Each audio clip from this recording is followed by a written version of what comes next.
This derailment and huge explosion leveled a small town in Quebec, killing 47 people.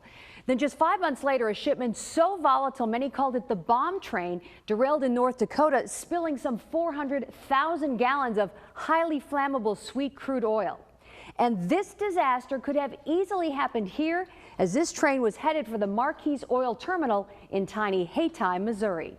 Well, there's usually 95 to 100 or a little over 100 at one time. Frances Hicks has seen plenty of oil trains run along these Hayti tracks.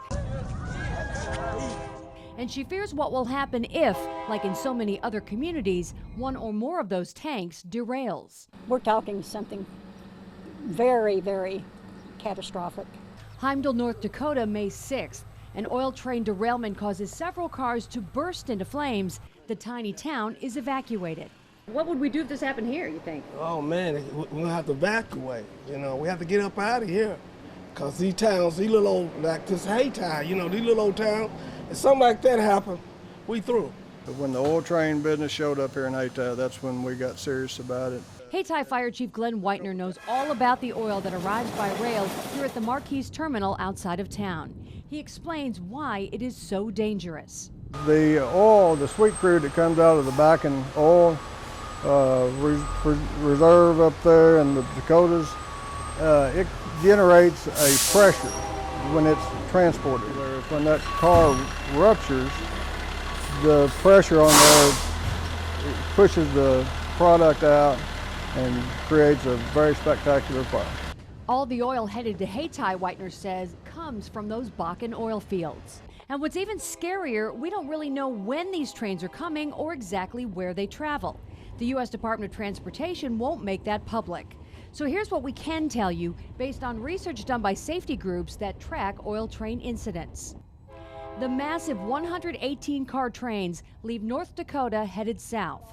After passing through the terminal in St. Louis, they travel through southeast Missouri, north of Perryville, right along the river wall in downtown Cape, and along these tracks on the west side of Sikeston. How often do you see the big oil trains come through town? It's my understanding from the information I have that they come through town about every 36 hours. Sikeston DPS Chief Drew Juden is stockpiling the equipment and getting his guys the training needed to tackle an oil train disaster, whether it's here or anywhere along the tracks in our region. If we don't have the water capability available from the community and we're out in a rural area, it's a big challenge.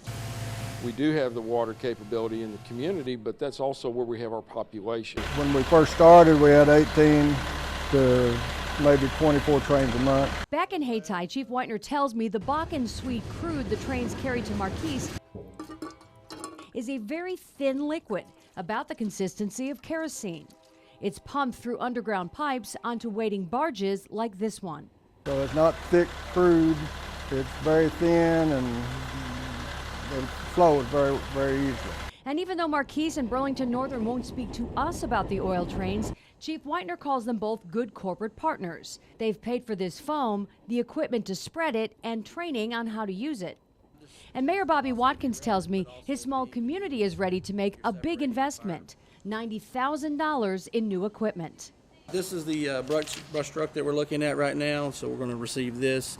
We've got a grant in place already to be able to help and receive some money for that along with this and some other additional equipment to go along with that as well. And now this is the foam trailer, and what does it do?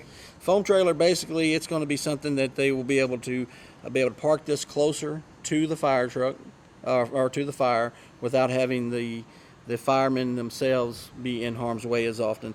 In 3 months or 4 months, whenever we get these other apparatus in here, we'll be in a much better prepared situation, and I'll feel better about Hayti and our situation here. Chief Whitener tells me right now he has enough foam and equipment to fight just one oil tank car on fire. Any more than that, and he'd simply have to let them burn. Now, in the meantime, the U.S. Department of Transportation announced new guidelines for oil trains, including sturdier cars to prevent ruptures, but those don't start taking effect for another 2 years. Live, local, late breaking, Kathy Sweeney, Heartland News.